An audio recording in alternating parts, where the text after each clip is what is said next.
नमस्कार साथियों।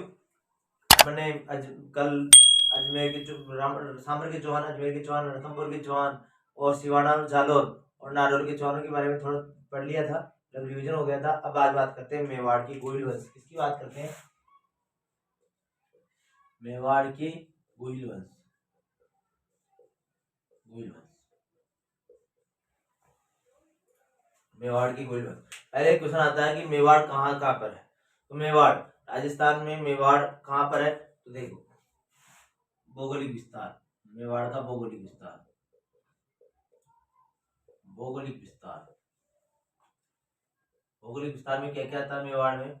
एक तो आता है चित्तौड़गढ़, दूसरा आता है उदयपुर, क्या आता है? उदयपुर। तीसरा आता है भीलवाड़ा, चौथा आता है राजसमंद, चौथा क्या आता है? राजसमंद। और पांचवा आता है अपने प्रतापगढ़। प्रतापगढ़, ये ध्यान रखना कि मेवाड़ की भूल में, या फिर मेवाड़ की बात करें तो मेवाड़ का भौगोलिक विस्तार कितना है? चित्तौड़, उदयपुर, भीलवाड़ा, राजसमंद और प्रतापगढ़ तक आता है। ठीक है, अपन बात करते हैं मेवाड़ में गोहिल वंश की बात करते हैं। किसकी बात करते हैं? मेवाड़ में गोहिल वंश की बात करते हैं। पहले बात करते हैं मेवाड़ के प्राचीन नामों की। किसकी बात करते हैं? मेवाड़ के प्राचीन नाम। मेवाड़ के प्राचीन नाम देखो, मेवाड़ के प्राचीन नाम क्या है? मेदपाट, मेदपाट। एक तो पहला प्राचीन नाम है मेदपाट। मेदपाट क्यों कहा जाता है? क्योंकि कुछ इतिहासकार मानते हैं मेर, मेव या मेद जाति रहती थी, इसके कारण। ध्यान रखना, मेर, मेव या फिर मेद जाति निवास करने के कारण, निवास करने के कारण इस स्थान का नाम क्या पड़ गया? मेदपाट। हम बात करते हैं दूसरा नाम उदसर। उदसर भी कहा जाता है मेवाड़ का प्राचीन नाम उदसर। उदसर क्यों कहते हैं? भील बाहुल्य क्षेत्र होने के कारण, भील बाहुल्य क्षेत्र होने के कारण, भील बाहुल्य क्षेत्र होने के लिए कारण इसको क्या कहा जाता है? उत्सर। परागवाट, परागवाट, परागवाट क्यों कहते हैं? क्योंकि शक्तिशाली शासक या संपन्न शासकों की स्त्री होने के कारण, उदाहरण शक्तिशाली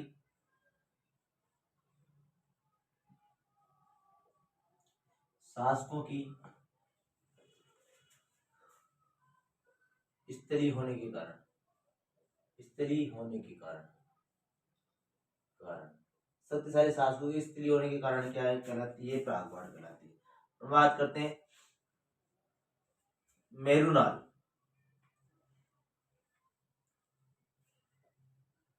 मेरुनाल क्यों कहा जाता है? कि पर्वतों में स्थित होने के कारण, पर्वतों के मध्य स्थित होने के कारण, होने के कारण। ठीक है, अपन बात करते हैं इसका और प्राचीन नाम था जनपद, जनपद के अनुसार सीवी, सीवी।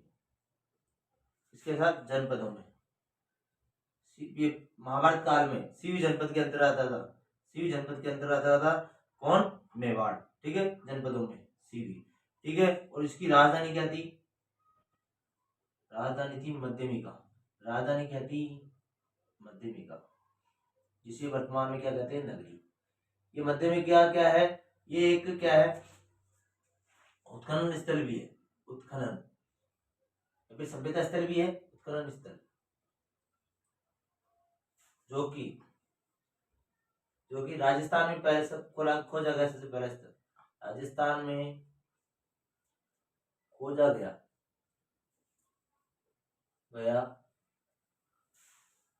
प्रथम स्थल कब? 1904 में। किसने खोजा? डी.आर. भंडारकर द्वारा, डी.आर. भंडारकर द्वारा, खोजा गया, खोजा गया। ठीक है। इस मध्यमिका का उल्लेख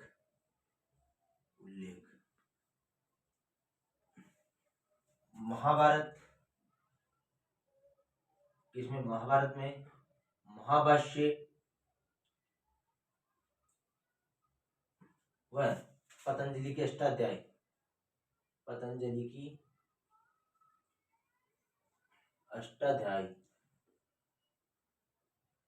में मिलता है। बाकी जब सभ्यता पढ़ाई जाएगी तब मध्यमिका के बारे में बताऊंगा। अभी आपको ये ध्यान रखना है कि मेवाड़ की गुइल वंश पढ़ेंगे। पहले मेवाड़ का भौगोलिक विस्तार देख लेते। तो मेवाड़ कितने जिलों में आता है? 5 जिलों में। पहले बात करते हैं चित्तौड़गढ़, उदयपुर, भीलवाड़ा, राजसमंद और प्रतापगढ़। भौगोलिक विस्तार इतना है। अपन बात करते हैं मेवाड़ के प्राचीन नाम। मेवाड़ के प्राचीन नाम था मेदपाट।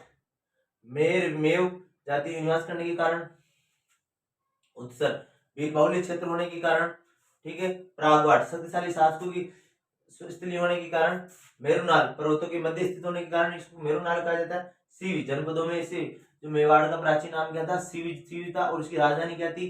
तो राजधानी थी मध्यमिका, जिसे आप नगरी के नाम से जानते हैं। और उत्खनन स्थल है, एक सभ्यता स्थल भी है। और राजस्थान में खोजा गया पहला उत्खनन स्थल है। किसके द्वारा खोजा गया? डी.आर. भंडारकर द्वारा। कब? 1904 में। और इस मध्यमिका का उल्लेख महाभारत, महाभाष्य, पतंजलि की अष्टाध्याय में भी क्या मिलता है। क्वेश्चन आता है कि महाभारत और महाभाष्य में मिलने वाला उत्खनन स्थल ज्यादातर स्टूडेंट बेराट कर देते, जबकि बेराट का उल्लेख महाभारत में था लेकिन महाभाष्य में नहीं था। तो अपने को ध्यान रखना है। ठीक है, आगे चलते हैं नेक्स्ट।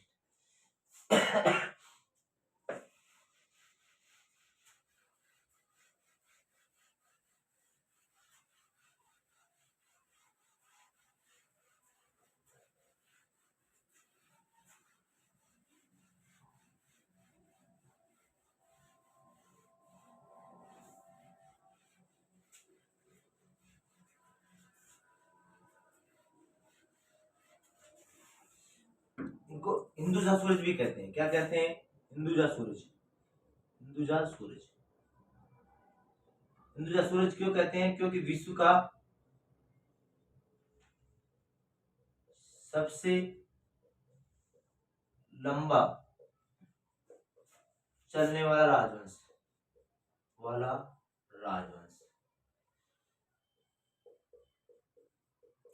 विश्व का सबसे लंबा चलने वाला राजवंश था, इसलिए इसको हिंदुजा सूरज भी कहा जाता है। और ये सूर्यवंशी भी थे। अपने आप को क्या मानते हैं? सूर्यवंशी। जब उत्पत्ति पढ़ाऊंगा तो बताऊंगा, अभी समझाऊंगा आपको। अभी ये ध्यान रखना, विश्व का सबसे चलने वाला राजवंश कौन सा था? मेवाड़ का गुइल वंश था, इसलिए इसको क्या कहा जाता है? हिंदुजा सूरज भी कहा जाता है ना। अब बात करते हैं आगे इनकी उत्पत्ति के बारे में। बात करते हैं इनकी उत्पत्ति के बारे में। बात करते हैं कि मेवाड़ की गुइल वंश संस्थापक था गुइल वंश। गुइल वंश आए कहां से थे? कुछ इतिहासकार क्या मानते हैं, कुछ इतिहासकार क्या मानते हैं, उनके बारे में अपन चर्चा करते हैं। अब देखो, सर्वप्रथम कर्नल जेम्स टोड के अनुसार उत्पत्ति के सिद्धांत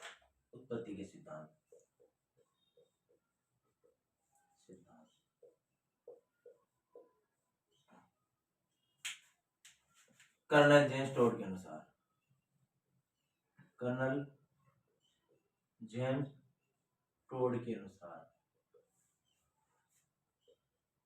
टोड थे, जिसे घोड़े वाले बाबा भी माना जाता है, कहा जाता है। कर्नल जेम्स टोड के अनुसार ये वल्लभी गुजरात के शासक शिलादित्य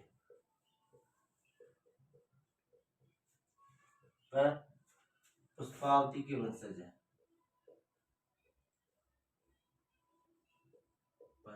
कौन? गुइल। क्वेश्चन आता है कि गुइल कहां से आए हैं? कर्नल जेम्स टोड के अनुसार ये क्या? वल्लभी गुजरात के शासक थे शिलादित्य और पुष्पावती के वंशज है। इसके अनुसार, गुइल के अनुसार। अब देखो शिलादित्य कौन था, पुष्पावती कौन थी। एक बार पहले मैं इनके सिद्धांत के बारे में बता देता हूँ, फिर इनके बारे में एक डिटेल से चर्चा करेंगे। हम बात करते हैं अबुल फजल के अनुसार।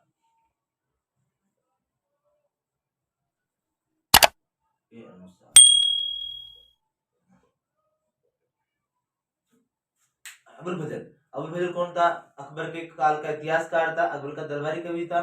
ठीक है, अब बात करते हैं अबुल फजल ने क्या कहा कि जो गुइल है ईरान के शासक था, ईरान के शासक नौशेरवा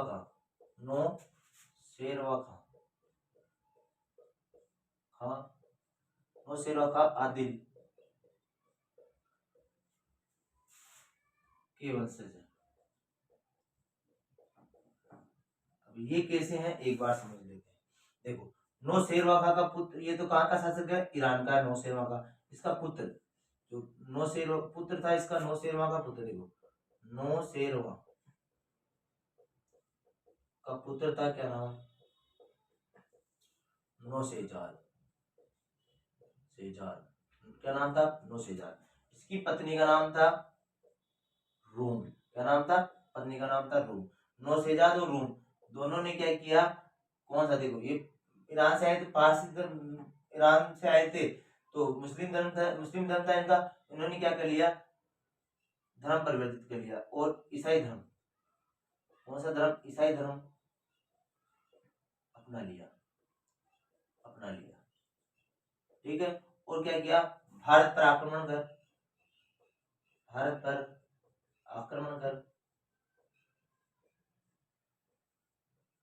यहाँ बस गए। कौन? नौशेजाद। यहाँ बस गए, भारत में बस गए। ठीक है, पुनः कहाँ चले गए? पुनः ईरान चले गए। वह युद्ध में मारे गए। ध्यान समझना कि अबुल फजल के अनुसार ये गुइल है, ईरान के शासक थे, नौशेरवा खा आदिल उसकी वंशज है। नौशेरवा खा का पुत्र था नौशेजाद, उसकी पत्नी थी रूम। दोनों ईरान से कहाँ आ गए? भारत आ गए, और इन्होंने क्या किया? ईसाई धर्म अपना लिया और भारत पर आक्रमण कर यहाँ ही बस गए। और जब ईरान पर आक्रमण हुआ, वहां चले गए और युद्ध में क्या हो गए? मारे गए। जो इनके वंशज थे वो क्या कहलाए? गुइल कहलाए। किनके अनुसार? अबुल फजल के अनुसार। और बात करते हैं किसके अनुसार? गोपीनाथ शर्मा के अनुसार।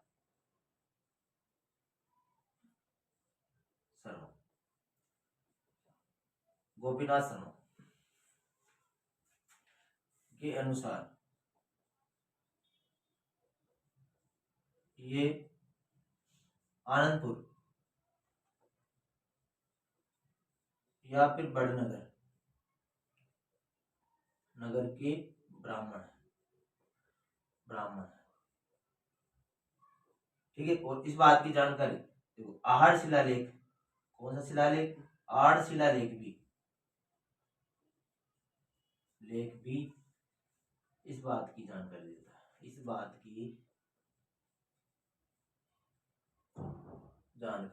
देता है। आहड़ शिलालेख इस बात की जानकारी देता है कि गोपीनाथ शर्मा के अनुसार ये आनंदपुर बड़नगर के ब्राह्मण है। और आहड़ शिलालेख भी इस बात की जानकारी देता है कि गोल कहाँ से आए हैं? आनंदपुर बड़नगर से आए। अब बात करते हैं नेक्स्ट।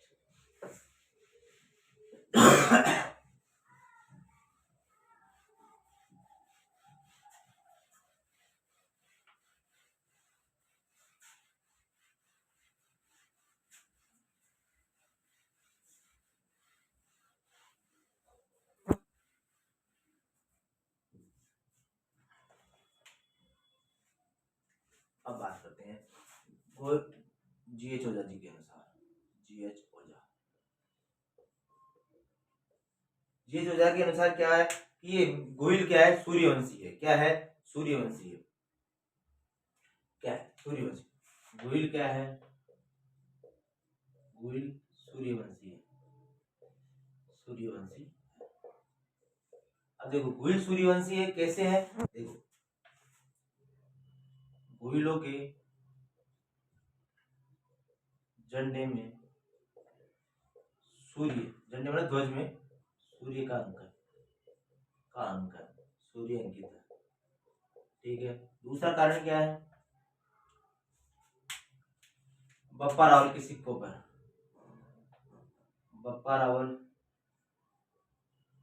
पर सूर्य का अंकन। ठीक है, अब बात करते हैं रायमल के शिलालेख में, इसमें रायमल के शिलालेख पर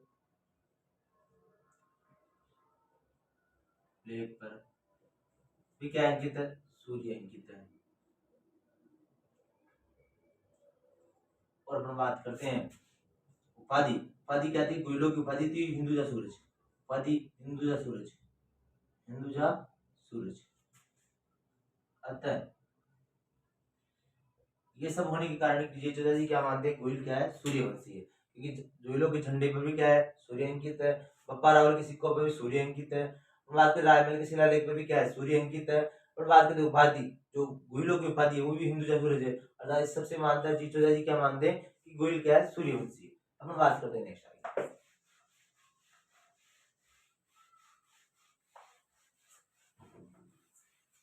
अब एक बार इन सबके बारे में अपन थोड़ा सा चर्चा कर लेते हैं कि सूर्यवंशी कैसे हैं। और बात करते हैं गुजरात के अनंतपुर के ब्राह्मण कैसे हैं। और बात करते हैं ये कर्नल जेम्स टोड के अनुसार ये वल्लभी नगर के शिलादित्य और पुष्पावती के वंशज कैसे हैं। अपन एक बार बात कर लेते हैं। देखो अपन बात करते हैं सूर्य। सूर्य सूर्य का जो पुत्र था, सूर्य का वंशज था विवस्वान। क्या नाम था, विवस्वान। इसके बाद में बहुत से शासक आए, जैसे इक्ष्वाकु आया। इसके बाद में आया अपने आज आए। इसके बाद में आए दशरथ आए। इसके बाद में राम आए और लव कुश आए। और कुश का 108वां वंशज था, 108वां वंशज था विजयभू। क्या नाम था, विजयभू। यहाँ तक ये क्या, कहाँ के शासक थे, तो अयोध्या राजधानी थी। राजधानी कहाँ थी, यहाँ तक के शासक की राजधानी अयोध्या थी। ठीक है। इसका जो विजयभू का छठवां शासक, कौन सा वंशज, छठवां वंशज, क्या नाम हुआ था, शिलादित्य।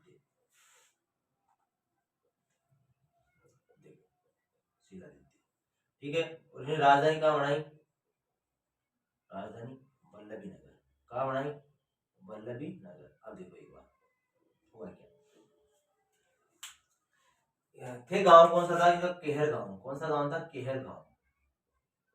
केहर गांव, गांव कौन सा था, शिलादित्य केहर गांव। अब देखो एक बार बात करते हैं। देखो एक शिलादित्य की माता, शिलादित्य की माता थी सौभाग्य देवी। सौभाग्य देवी, सौभाग्य देवी माता कौन थी, सौभाग्य देवी। और बात करते हैं इस माता के पिताजी, देवदत्त ब्राह्मण। कौन थे, देवदत्त ब्राह्मण। और इसके जो गुरु थे, ऋषिदत्त। कौन थे, ऋषिदत्त। और गुरु ने क्या दिया, बीज मंत्र दिया।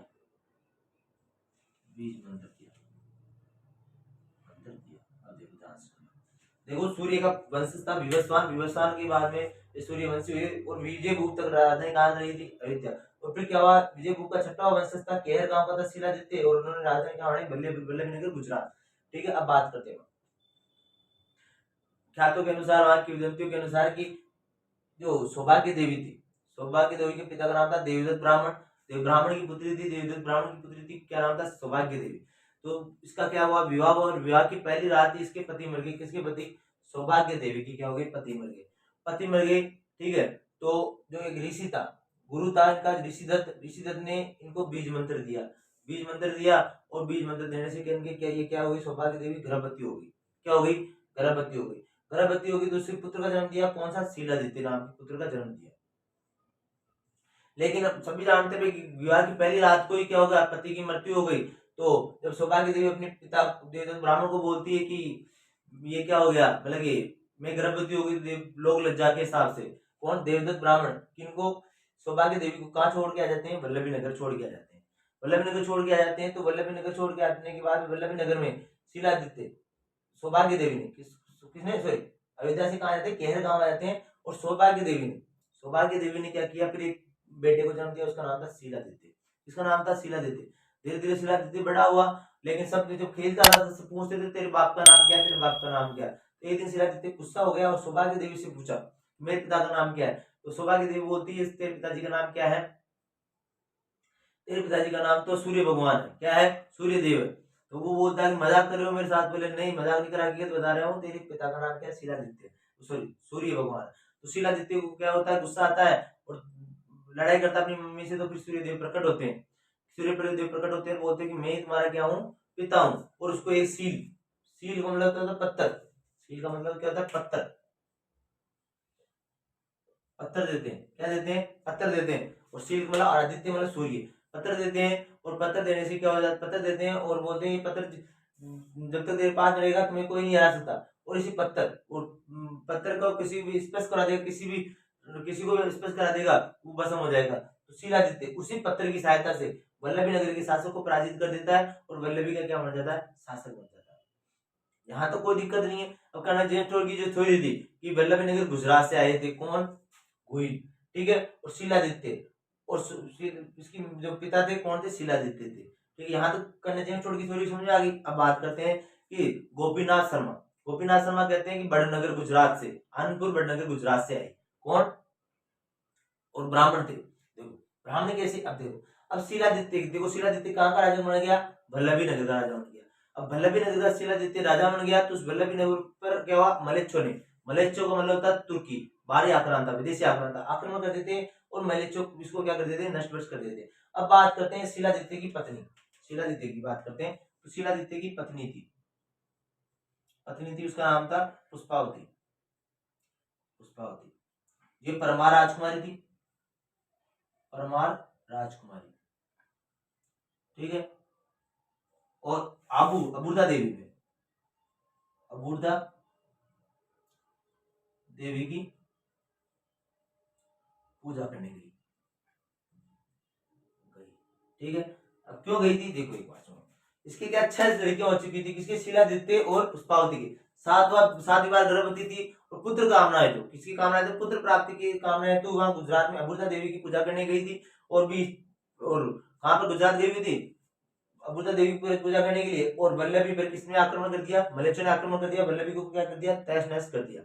तो वल्लभी को तहस नहस कर दिया, शिलादित्य उस युद्ध में मारा गया। जब वापस आई, वहां से गुजरात से लौट रही थी, कौन लौट रही थी, पुष्पावती। तो रास्ते में बड़नगर में, बड़नगर में क्या हुआ, इसको पता चल गया, किसको पता चल गया, किसको, पुष्पावती को पता चल गया कि वल्लभी पर क्या हो गया, आक्रमण हो गया, वल्लभी पर क्या हो गया, आक्रमण हो गया और शिलादित्य मारा गया।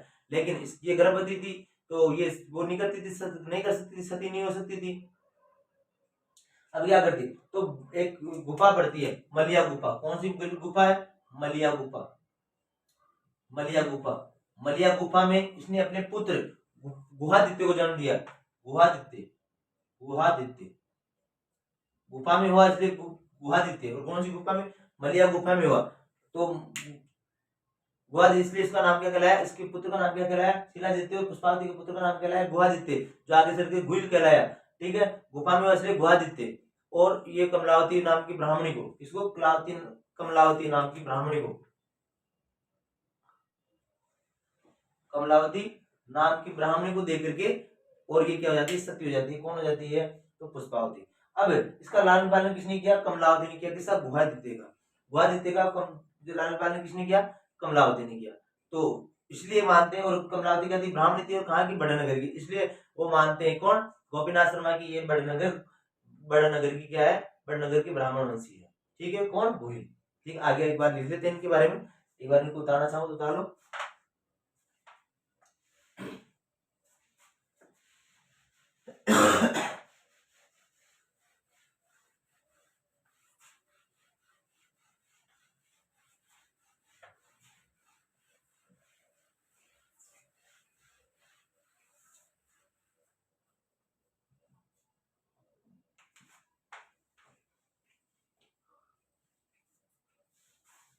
देखो बात कर दें यहाँ,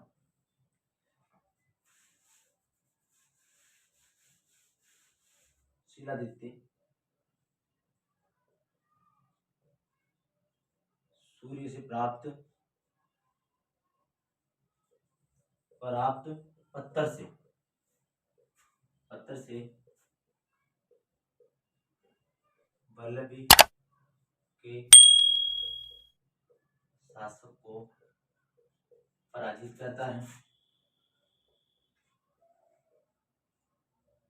और राजा बनता है। कहाँ का राजा बनता है? वल्लभी का। अब बात करते हैं शिलादित्य की पत्नी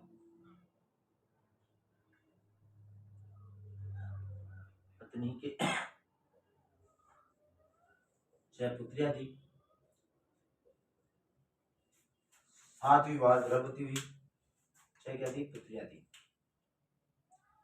7वीं बार गर्भवती हुई। पुत्र प्राप्ति की कामना हेतु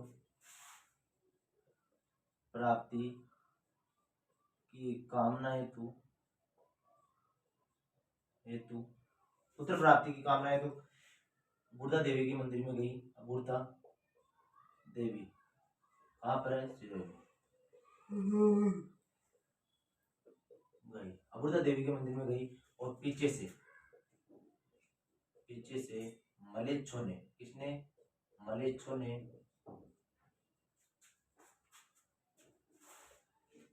किस पे? वल्लभी नगर को तहस नहस कर दिया। वल्लभी नगर को तहस नहस कर दिया। वल्लभी नगर को क्या कर दिया? तहस नहस कर दिया। किसने तहस नहस कर दिया? तो मलेच्छों ने। शिलादित्य मारा गया।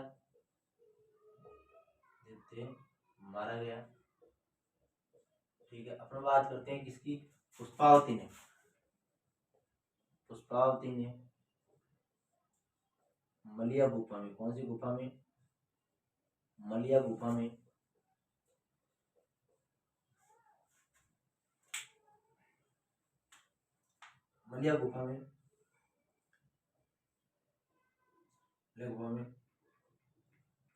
पुत्र भुआदित्य या फिर गोहिल को जन्म दिया। वह कमलावती नामक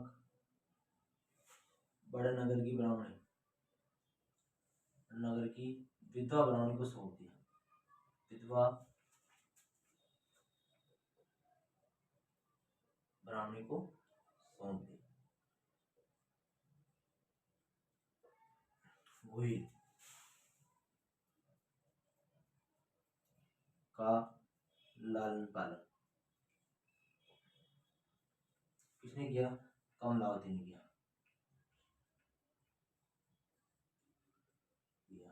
ठीक है, आगे चलते हैं। नेक्स्ट यहाँ तक हो गया। अब देखो आगे।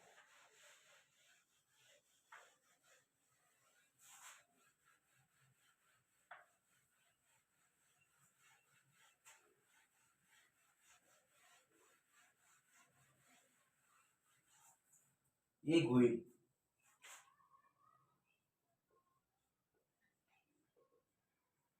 ये देखो। अब गोहिल बिलों की सहायता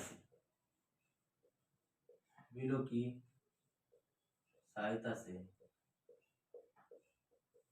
मेवाड़ का शासक बनता है। मेवाड़ का गोहिल वंश का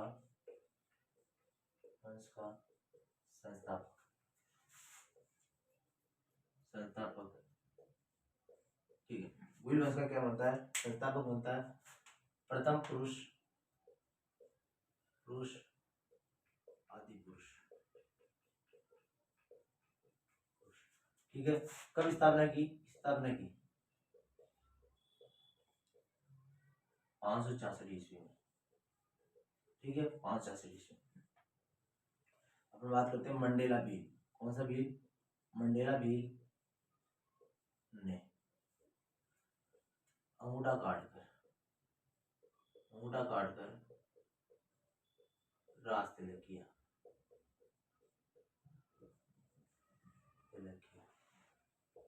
किसका किया? गोहिल का। ठीक है, ये गोहिल समझ आ गया कि भाई बात करते हैं गोहिल वंश का। तो मेवाड़ में गोहिल वंश की शाखा है, उसका संस्थापक कौन था? गोहिल था।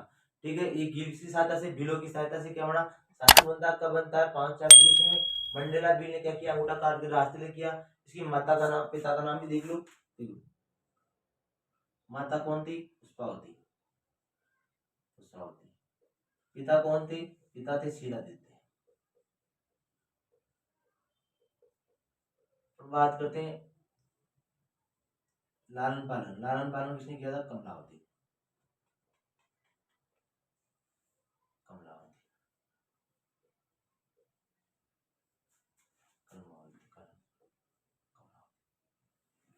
अपन बात करते हैं सामोली अभिलेख के अनुसार, सामोली अभिलेख, सामोली अभिलेख, सामोली अभिलेख, ठीक है, 646 का है, ठीक है। सामोली अभिलेख उदयपुर में 646 का है, उदयपुर, ठीक है। सामोली अभिलेख उदयपुर का 646 का है। आगे देखते हैं नेक्स्ट।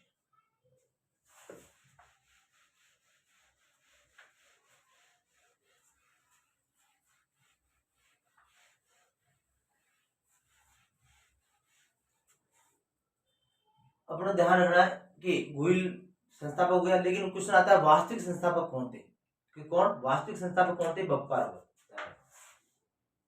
बप्पा रावल, गोहिलों के वास्तविक संस्थापक, वास्तविक संस्थापक, संस्थापक तो कौन आएंगे, गोहिल, ठीक है। वास्तविक संस्थापक की बात करें तो कौन आएगा, बप्पा रावल, ठीक है। अपन बात करते हैं बप्पा रावल, वास्तविक नाम क्या था इसका, कालभोज, ठीक है। कुंभलगढ़ प्रशस्ति में, कुंभलगढ़ प्रशस्ति में इससे, कुंभलगढ़ प्रशस्ति में से विप्रवंशीय कहा गया, क्या कहा गया, विप्रवंशीय कहा गया,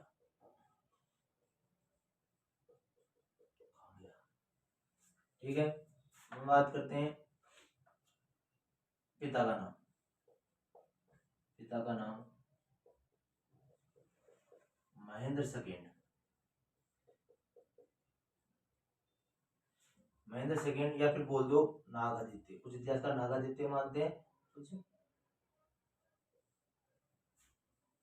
इसको मानते हैं, ठीक है, नागादित्य को, किसको मानते हैं, नागादित्य को, ठीक है। अब बात करते हैं बप्पा रावल की, किसकी बात करते हैं, बप्पा रावल की, जिनकी हत्या, हत्या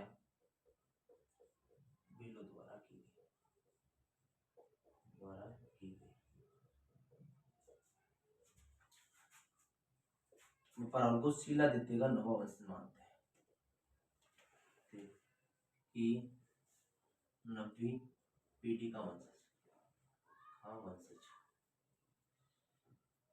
ठीक है। बात करें कीर्ति स्तंभ प्रशस्ति में, रणकपुर प्रशस्ति में, रणकपुर प्रशस्ति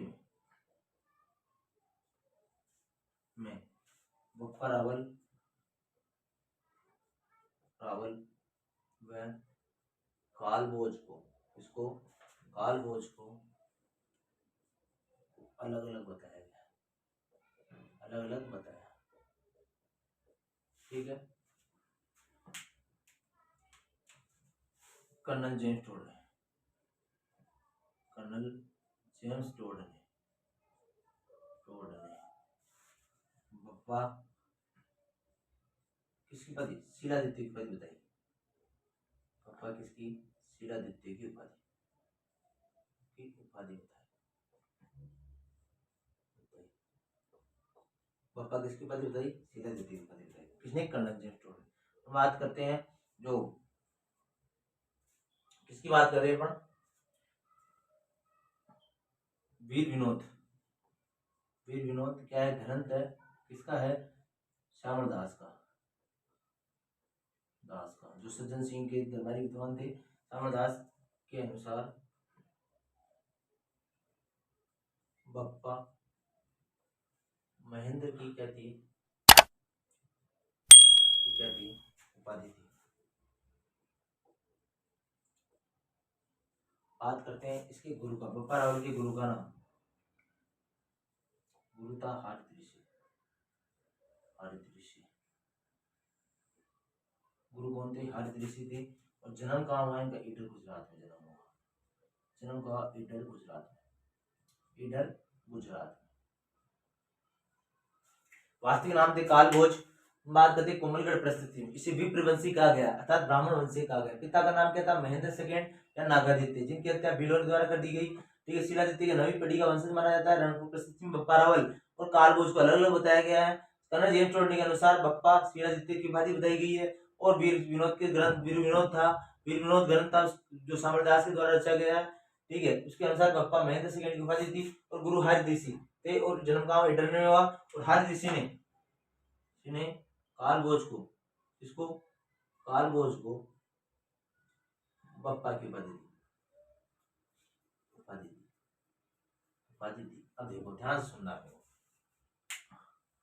एक बार देख लेते हैं, मिटा देते इसको।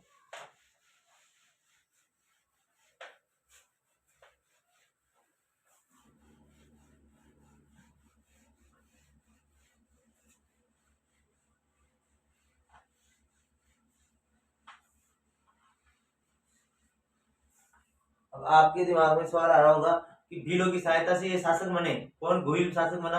और नागादित्य महेंद्र भोज आते आते भीलों पर क्या करने लग गया? अत्याचार करने लग गया। तो भील कुपित होकर के, क्रोधित होकर भील क्या करने कर दी? हत्या कर दी किसकी? नागादित्य की। अब नागादित्य का पुत्र था, उसका नाम था कालभोज। क्या नाम था? कालभोज। कालभोज था तो कालभोज को मारने के फिराक में थे कौन? भील। लेकिन कालभोज क्या करते, जो ब्राह्मण थे, ठीक है, इधर के जो ब्राह्मण थे, नागदा के ब्राह्मण थे, सॉरी नागदा के ब्राह्मण थे। नागदा के ब्राह्मण किसको? बप्पा रावल को लेकर आ जाते हैं। बप्पा रावल क्या करता है? बप्पा रावल को नागदा के ब्राह्मण लेकर के आ जाते हैं, रक्षा कर लेते हैं। और फिर बप्पा रावल क्या करता है? गाय चराता है। किनकी? नागदा के ब्राह्मणों की गाय चराता है। नागदा के ब्राह्मणों की गाय चराता है। तो एक दिन क्या होता है, एक गाय क्या जाती है, एक गाय वहां पर शिवलिंग पे जाती है और पूरा का पूरा दूध वहीं को ढेल के आ जाती है। ठीक है, लेकिन पूरे ब्राह्मण नाराज होते हैं और सोचते कि ये बप्पा ने, सॉरी कालभोज ने क्या है, ये गाय का दूध पी जाता है। तो एक बार जाता है तो कालभोज देखता है, वहां पर देखता है तो एक ऋषि होता है। ऋषि क्या होता है? ऋषि तपस्या कर रहा होता है, साथ शिवलिंग होता है और वहां पर गाय क्या कर देती है? अपना दूध पूरा अर्पण कर देती है। किस पे? शिवलिंग पे। तो ये देखता है और वो हर ऋषि का शिष्य बन जाता है। कौन बन जाता है? तो कालभोज। कालभोज हर ऋषि का शिष्य बन जाता है और कालभोज अब क्या करने लग जाता है? गाय चराने लग जाता है। किसकी? हर ऋषि की गाय चराने लग जाता है। और हर ऋषि की गाय चराने लग जाता है तो हर ऋषि के आशीर्वाद से ही वो क्या करता है? इस पर मेवाड़ पर क्या करता है? शासन करने लग जाता है। मेवाड़ पर क्या करने लग जाता है? शासन करने लग जाता है। कैसे? अब देखो किंवदंतियां हैं कि देखो वहां पर एक राटासन देवी थी। कौन सी देवी थी? राटासन देवी थी। जब कालभोज और कालभोज उसके गुरु आदित्य ऋषि दोनों क्या कर रहे थे? तपस्या कर रहे थे। क्या कर रहे थे? तपस्या कर रहे थे। किसकी? राटासन देवी। तो जब राटासन देवी प्रकट हुई और उसको हर ऋषि से पूछी, बोल तुम्हें क्या चाहिए? बोला कि मेरे पास सब कुछ है, लेकिन मेरे शिष्यों को क्या चाहिए? राज चाहिए मेवाड़ का। तो उसने कहा कि भाई मैं इतना दे नहीं सकती, इसके लिए आपको भगवान शिव की तपस्या करनी पड़ेगी। और फिर क्या हुआ? कालभोज ने भगवान शिव की तपस्या की। भगवान शिव की तपस्या की तो फिर क्या हुआ? भगवान शिव की तपस्या करने पर भगवान शिव प्रकट हुए और उन्होंने बोला कि अब मेवाड़ किसके किसके हाथ में रहेगा? हमेशा किसके हाथ में रहेगा? गुइलों के हाथ में रहेगा। और और किसके? हर ऋषि के आशीर्वाद से। किसके आशीर्वाद से? हर ऋषि के आशीर्वाद से। कौन? कालभोज। कालभोज क्या करा? ये अपने मेवाड़ मेवाड़ में पुनः किसकी स्थापना? अपने रावल लगे मेवाड़ में भी कहा? चित्तौड़ में गुइल वंश की स्थापना कर दी। कहाँ पे? चित्तौड़ में क्या कर दी? गुइल वंश की स्थापना कर दी। और राजधानी कहाँ बनाई? नागदा में। कहाँ बनाई राजधानी? नागदा में। और वह शिवलिंग था। शिवलिंग की जिसकी पूजा कौन करते थे? हरि ऋषि पूजा करते थे शिवलिंग की। और शिवलिंग पर क्या बनाया उसने? कैलाशपुरी। तो शिवलिंग जगह थी वो कैलाशपुरी जगह थी, वहां पर एक लिंगनाथ जी के मंदिर का निर्माण कराया। इसका निर्माण करवाया एक लिंगनाथ जी का मंदिर का निर्माण कराया, क्योंकि हर ऋषि किसके? भगवान शिव के भक्त थे। और जो ये लकुश ऋषि या पाशुपत संप्रदाय की क्या थे? पुजारी थे। कौन? हर ऋषि। तो हर ऋषि के आशीर्वाद से इन्होंने क्या किया कि बप्पा रावल ने चित्तौड़ भी जीत लिया और मेवाड़ पर क्या कर दिया? वापस बप्पा रावल अपना राज्य स्थापित किया। ठीक है, आगे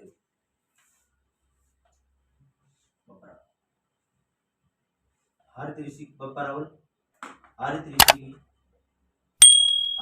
की गाय चराते थे, चराते थे। हरित ऋषि क्या करते थे? गाय चराते थे। हरित ऋषि के आशीर्वाद से, हरित ऋषि के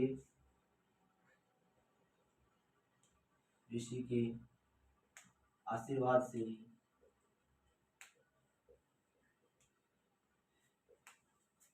ये शासक बने। ठीक है। राजधानी कहाँ स्थापित की? राजधानी कहाँ बनाई? नागदा में। राजधानी कहाँ बनाई? नागदा में। राजधानी कहाँ बनाई? तो नागदा में। यहीं पर किसमें? यहीं पर एकलिंग महादेव के मंदिर का निर्माण,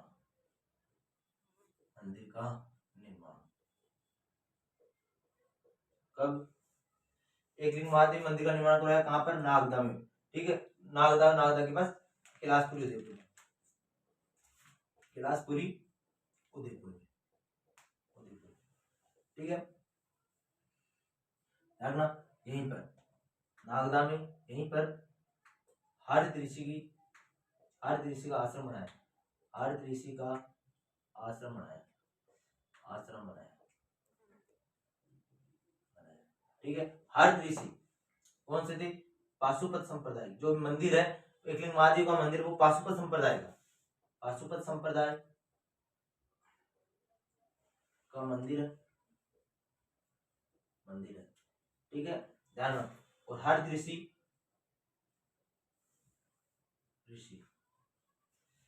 पाशुपत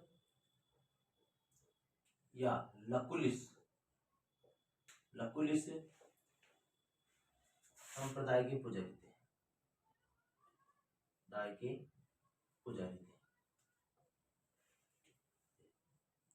ठीक है। इसने हरित ऋषि ने, सॉरी बप्पा राव ने नागदा में, इसमें नागदा में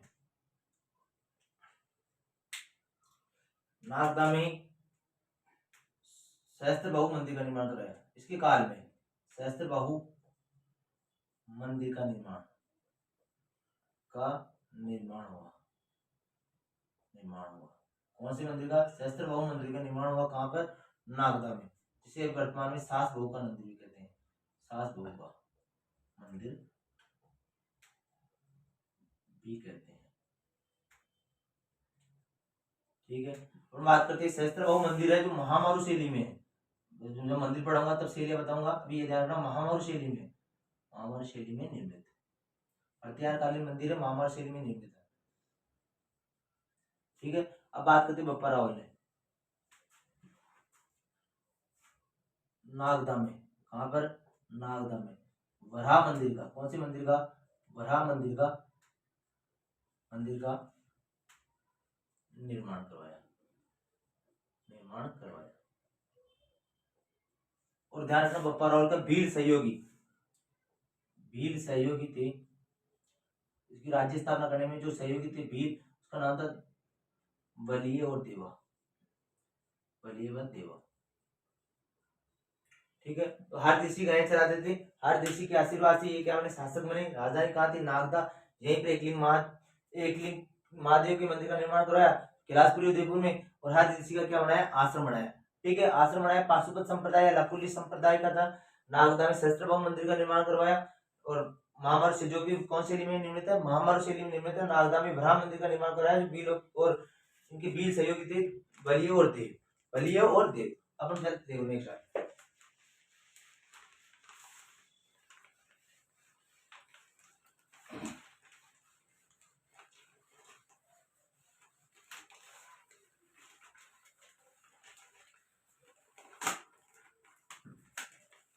बप्पा रावल का 115 ग्रेन का, इसका 115 ग्रेन का सोने का सिक्का मिला, ठीक है, सिक्का मिला 115 सोने के दाने के वजन के बराबर का सोने का सिक्का मिला। किनका? बप्पा रावल का, ठीक है। अतः सिक्का प्रणाली का प्रचलन किसके काल में हुआ? तो बप्पा रावल के। अब ध्यान रखना बप्पा के जो युद्ध है किस किस के विरुद्ध लड़े गए इनके बारे में अपन करेंगे, चर्चा कल करेंगे। लेकिन अभी बात करने 2-4 मिनट की बात हो रही, इनके बारे में बात करते हैं। देखो और साइड में लिख लेना बोले कि मोहम्मद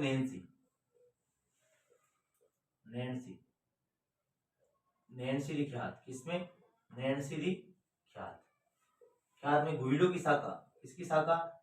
गुहिलों की शाखा 24 बताते हैं। कितना बताते हैं? 24 बताते हैं।